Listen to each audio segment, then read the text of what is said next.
सबसे सटीक विश्वसनीय तरीके से जिम्मेदारी निभाना, निडर हो आपके लिए सिस्टम से भिड़ जाना, आपके हर मुद्दे को मजबूती से उठाना। खबर को सिर्फ अखिलेश यादव राष्ट्रीय अध्यक्ष समाजवादी पार्टी आए हैं। आज यहाँ काफी उत्साह देखा गया है, कार्यकर्ताओं में काफी जोश देखा गया है। हम कुछ लोग हैं उनसे बात। हम लोगों के मसीहा, देश की आवाज, समाजवादी पार्टी के राष्ट्रीय अध्यक्ष पूर्व मुख्यमंत्री माननीय अखिलेश यादव जी का इस जनसैलाब की ओर से एक आपने दिया हुआ वोट इरफान सोलंकी को न्याय दिलाने का काम करेगा, नसीम सोलंकी को विधायक बनाने का काम करेगा और फिर जेल के ताले टूटेंगे, इरफान सोलंकी छूटेंगे। मैं इन्हीं शब्दों के साथ आप सभी को धन्यवाद देता हूं। बधाई, जय हिंद।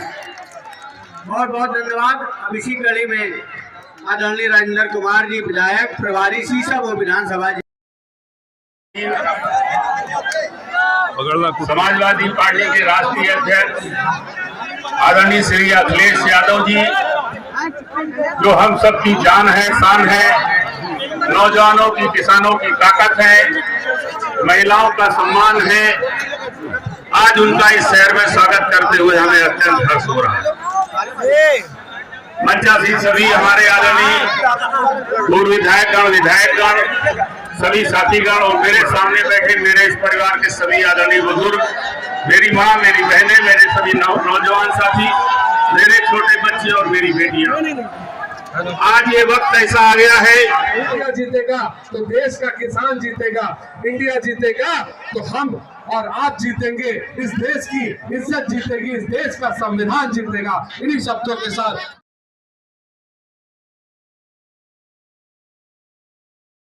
दे दे, उसी तरीके से काम करेंगे। सोचिए कितनी तकलीफ और परेशानी का उन्हें सामना करना पड़ा। वो जो झूठे मुकदमे लगे जिसकी वजह से जेल जाना पड़ा, और जिन परिस्थितियों में चुनाव हो रहा है, आज उनकी पत्नी जो कभी चुनाव में नहीं निकली बाहर, कभी पब्लिक कार्यक्रमों में नहीं पहुंची, लेकिन सोचो परिस्थितियों ने क्या परिस्थिति पैदा की कि आज समाजवादी पार्टी ने उन्हें अपना प्रत्याशी बना करके और इंडिया गठबंधन के सहयोग से आपके बीच में चुनाव लड़ने के लिए पहुंचाया। मैं जानता हूं ये आधी आबादी का भी नेतृत्व कर रही है। ये न केवल जीतेंगी बल्कि रिकॉर्ड मतों से जीतने जा रही हैं।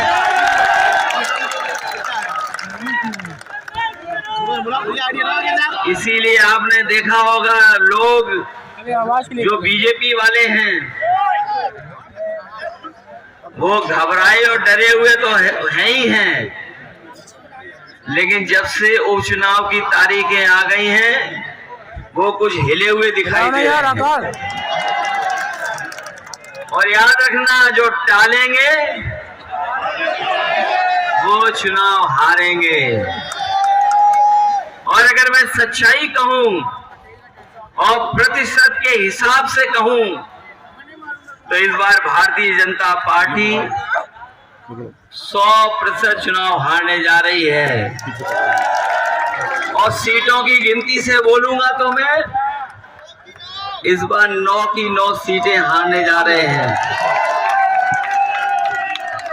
न केवल हारने जा रहे हैं बल्कि लोग जो हिले डुले और डरे दिखाई दे रहे हैं, जिस तरीके से फैसले आ रहे हैं, जिस तरीके से महाराष्ट्र से आवाज आ रही है, चुनाव वहां हारेंगे और देखना उत्तर प्रदेश की कुर्सी अपने आप चली जाएगी। कोई कुर्सी को नहीं रोक सकता। इसीलिए चुनाव टाले गए। बताओ, चुनाव टाले गए घबरा करके कि नहीं टाले गए? पहले तो चुनाव उन्होंने अयोध्या वाला टाल दिया। वो नहीं चाहते थे कि दोबारा जनता वहां हरा दे उन्हें, क्योंकि मुख्यमंत्री जी खुद गए वहां पर, और एक बार नहीं गए, 3 बार गए वहां पर। 3 बार गए, अधिकारियों को लगा दिया, तमाम योजनाएं उन्होंने शुरू करा दी जो बंद पड़ी थी। लेकिन जब उनका इंटरनल सर्वे आया कि आप तब भी हार रहे हो, तो उन्होंने चुनाव अयोध्या का भी टाल दिया। ये चुनाव बताओ कब होना था आपके बीच में? आज कौन सी तारीख है? इसी दिन इन्हें चुनाव हारना था, लेकिन चुनाव टाल दिया इन्होंने। और कभी सोचा कि उन्होंने चुनाव क्यों टाला?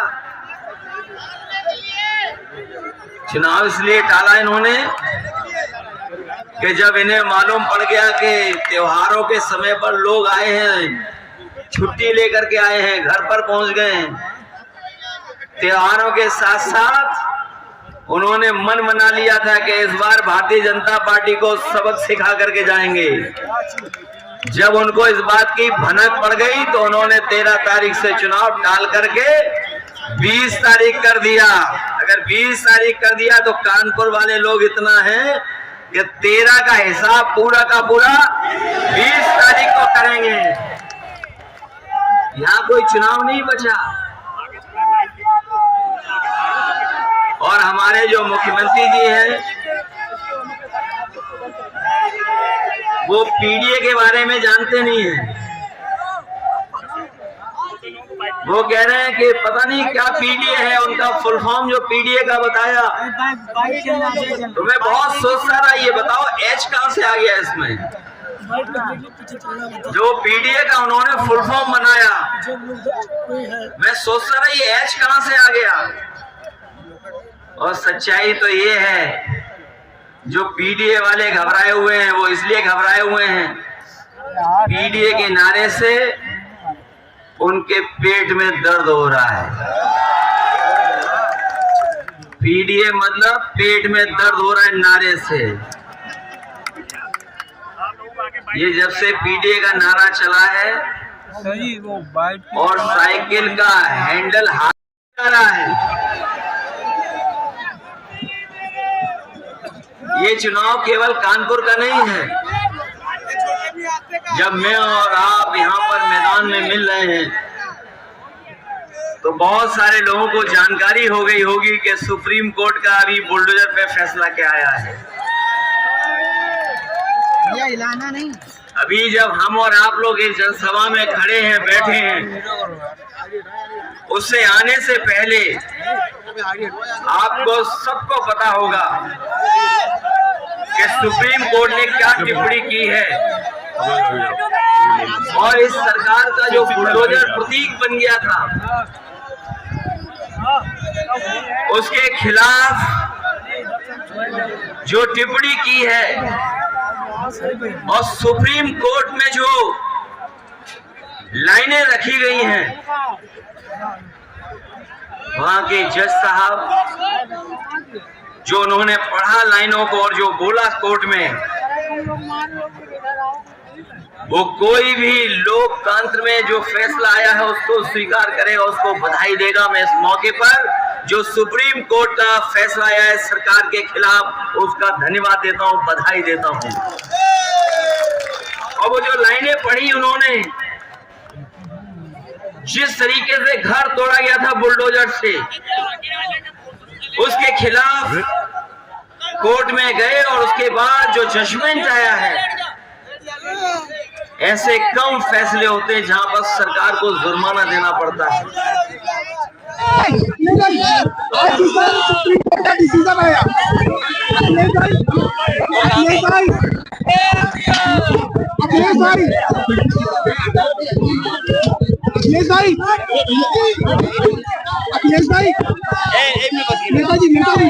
इधर देखना।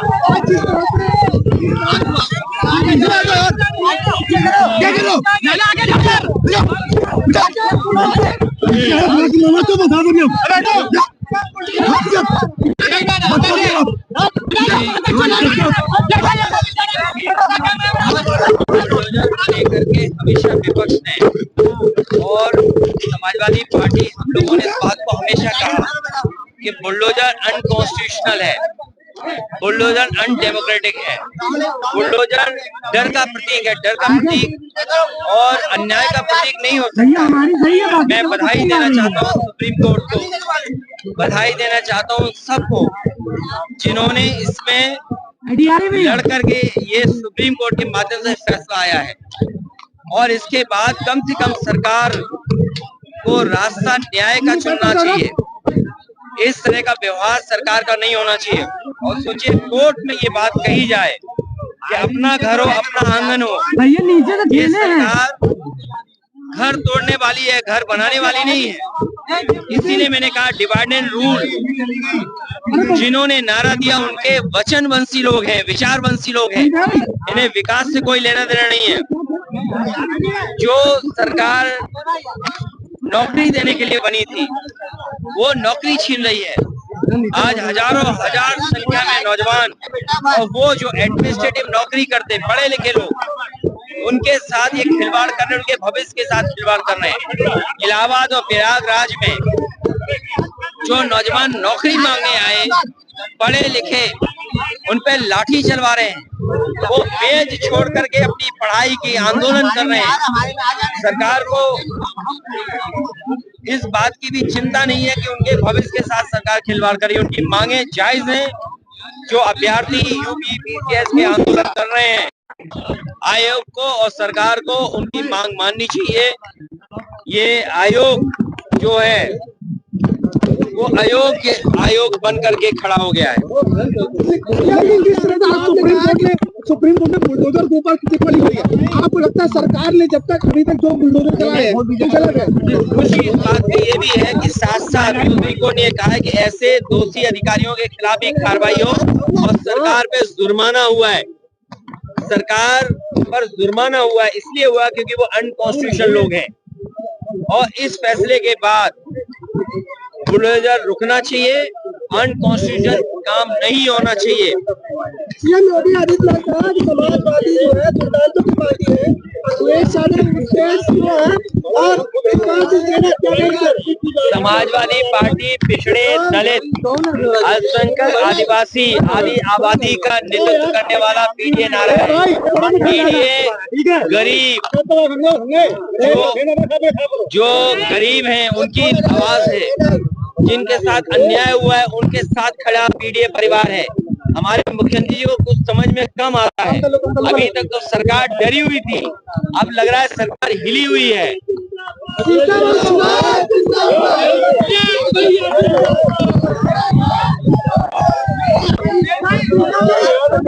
सीसामऊ चुनाव से ऐतिहासिक वोटों से जीतेंगी। अनुमान क्या है? अनुमान क्या है?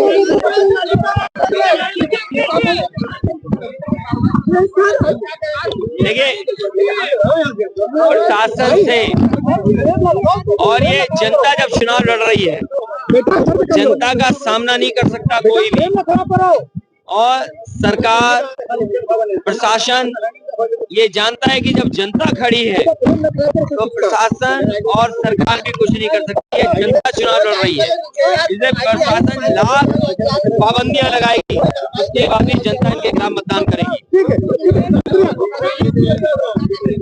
कोई रोका नहीं जाएगा, कोई रोका नहीं जाएगा।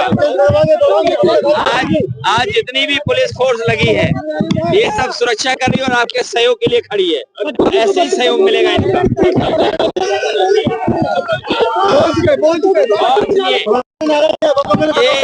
ये जो सुप्रीम कोर्ट का जो फैसला आया है इसके बाद प्रशासन न्याय करेगा, न्याय नहीं कर सकता। आज की तारीख वोट पड़ा था, आज ही की तारीख हमें आने का मौका मिला और आज ही की तारीख सुप्रीम कोर्ट ने सरकार पे जुर्माना लगाया, ऐसे दोषी अधिकारियों के खिलाफ कार्रवाई की है। हमें उम्मीद है इसके बाद अधिकारी न्याय करेंगे, जनता के खिलाफ नहीं जाएंगे। और सच्चाई तो ये है, जो पीडीए वाले घबराए हुए हैं वो इसलिए घबराए हुए हैं, पीडीए के नारे से उनके पेट में दर्द हो रहा है। पीडीए मतलब पेट में दर्द हो रहा है नारे से। ये जब से पीडीए का नारा चला है और साइकिल का हैंडल हाथ में पकड़ा है, साइकिल का हैंडल हाथ में जब से पकड़ा है घबराए हुए घूम रहे हैं। और हम और आप लोग तो जानते हैं में काफी जोश देखा गया है। हम कुछ लोग हैं उनसे बात करेंगे। सर, क्या नाम आपका पूरा? ये बताइए आज क्या रहा है, अखिलेश जी की आपकी कैसी लगी भाषण? की रैली नहीं थी, ये जनता के लिए एक संबोधन था कि देखिए जीत ये सच्चाई की होनी चाहिए। जो लड़ाई चल रही है आज की लड़ाई जो है वो चुनाव की लड़ाई नहीं है, ये लड़ाई सच्चाई की है। जो जनता देखने को मिल रहा है कि हर बच्चे के लेके बढ़कर उत्साह ये है कि ये लड़ाई जीतनी चाहिए। शीशों विधानसभा जीतकर माननीय राष्ट्रीय अध्यक्ष जी के उसको डालना है झोली में। और यहाँ की जो नसीम सोलंकी जी है जो इतनी परेशान है 2 साल से अपने देव को लेकर, जिस माध्यम से उन्होंने लड़ाई करी है, डर के आगे आई है, कहती है डर के आगे जीत है, तो जीत होने वाली है। क्या कार्यकर्ताओं को परेशान नहीं किया जा रहा है? क्या कार्यकर्ताओं को ऐसा कुछ परेशान अभी नहीं किया जा रहा है? नहीं किया जा रहा है। नहीं, ये लोग जो इस तरह की हवा फैला रहे हैं कार्यकर्ताओं को परेशान किया जा रहा है, गलत है। जो कार्यकर्ता परेशान हो रहा है वो अपनी बात को कह सकता है, कह सकता है, हम लोगों को बता सकता है कहाँ पे परेशानी आ रही है। पर ऐसा लगता नहीं है पुलिस भी नहीं चाहती कोई नियमावली तोड़े, क्योंकि सब शपथ लेके आते हैं इस संविधान को मान के ही हम लोग चुनाव कराएंगे, इस संविधान को मान के आदेश को आगे ले जाएंगे। तो संविधान तोड़ने वाला कोई है नहीं। 20 तारीख को क्या नजर आएगा? 20 तारीख को ये मानना है कि अभी तक जो जीत होती आ रही है इंडिया गठबंधन के साथ, यूपीए के साथ हम लोग चुनाव लड़ रहे हैं। ये मान चलिए कि जो जीत 20-25 हज़ार से होती थी, इस बार 45-50 हज़ार से होगा।